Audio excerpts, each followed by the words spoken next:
Welcome to Enlightenment Unknown, Life of a Spiritual Nomad.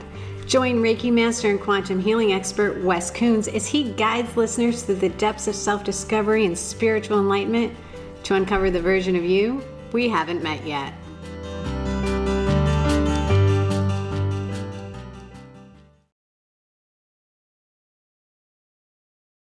Hello, and welcome back to Enlightenment Unknown, Life of a Spiritual Nomad, where we go behind the scenes of Episode 8, Fire on the Dock. Yes, it's exciting. This was a really good episode. It was. It was filled with so much emotion. Like, I literally was getting chills at times. Yeah, it's fun to relive all that for you guys. Maybe not so much for Wes, but it was a good ride for us. Yeah. And as always, I've prepared a few questions that you know nothing about in advance. Okay, so question number one. Wes, you mentioned that as you were pulling away from the property after the ceremony, that you immediately felt like you had made a mistake. Why?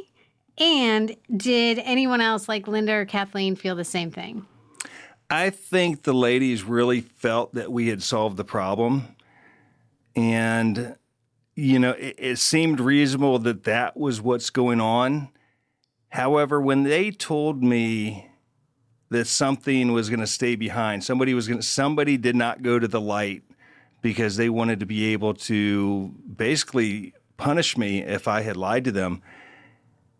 It's just something in the core of who I was. I just knew it wasn't fixed. I knew I could hear in the back of my mind that lady from Madagascar saying, "You are too stupid to understand what's going on. Do not do any more. You're giving it more power." And I knew how powerful this was. So yeah, I was nervous about it. It's kind of like on a more minor scale, like when you leave a store without buying something, even though you know you didn't do anything wrong. Yeah, I don't know about all that, but yeah. All right. Yeah. Okay, that's what came to my mind. Okay, so let's back it up just a little bit. During the ceremony at the end, you said that you had all of these souls passing through you. Yes.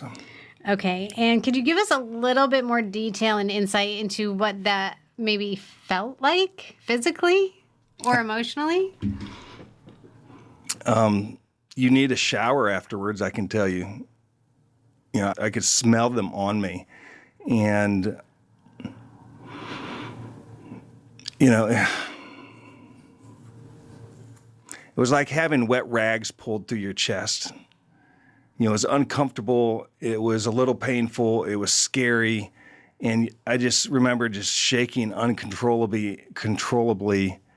And it felt like I was there forever. It felt like there was thousands of them. And, you know, I didn't even know how to process it. But, you know, through this whole experience, so many things happened so quickly. You're in fight or flight constantly. I was in fight or flight for like 9 months. So, you know, at the end when we were done, and you know, I knew I wanted to go out. I wanted to try to live my life and enjoy myself. And, you know, I planted that tree and did all that stuff. I was literally out of there in like 12 minutes. It's just, you know, I don't want to do it again. I can tell you that. Yeah, it sounds uncomfortable to say the least, but thank you for, you know, giving us more detail on that. Yeah. And at that time was probably the second or third time something had gone through me to go to the light. And I've had that a few times since then, and it's not my favorite thing, I can tell you. I don't like it at all. All right, good to know. I've never had it, so I think I'm good on that. We're going to work on that for you. No, thank you. Okay, so my next question is, when you were in the hotel room, you mentioned that you were praying, you were asking for help, and then these like large tic-tac things come down. One, have you ever experienced that sense? And two, can you give us a little bit more detail on what that was like? You know, I've never seen that sense. I don't know what it was. I've asked people who might be kind of in the know, and they said they've not experienced that. It was bittersweet.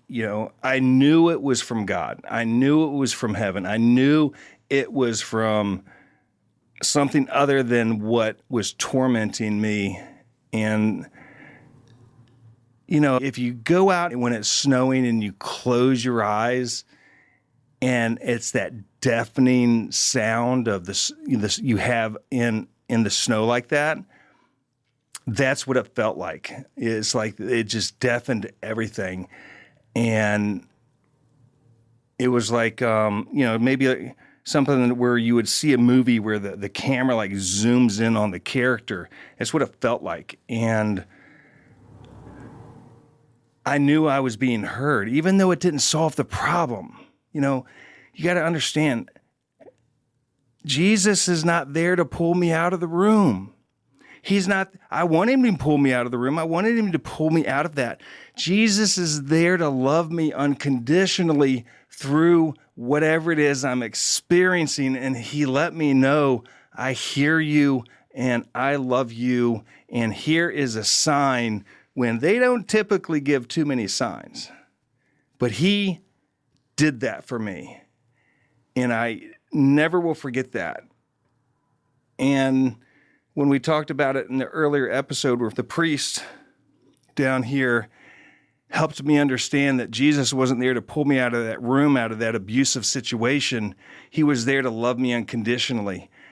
And that's where I started to heal that anger I had for him at that point. If that makes sense. Yeah, that makes a lot of sense. Those were really the only questions I have, other than at one point when you were getting ready to start the ceremony, you were trying to look cool. But that was before you had your Spiritual Nomad t-shirt. So how was that even possible? Oh, yes. Yes. I've got my new clothing line, Spiritual Nomad. It's badass. He's wearing one right now. I'm wearing one right now. I'm sure you can see it. You can go to VB Healer on Instagram and click on what do we click on? The link tree. Thank you. You see how much technology I know. Click on that. You can see the clothing line. They're really cool surf shirts, nice quality, and I thought it'd be something fun to do. So people are starting to buy them now. So thank you. And if you get one, you have any issues or whatever, reach out to me. I'll make sure it's right for you. Thank you, Wes, and thank all of you for listening to this very special behind the scenes of episode 8. Yes, we'll see you soon.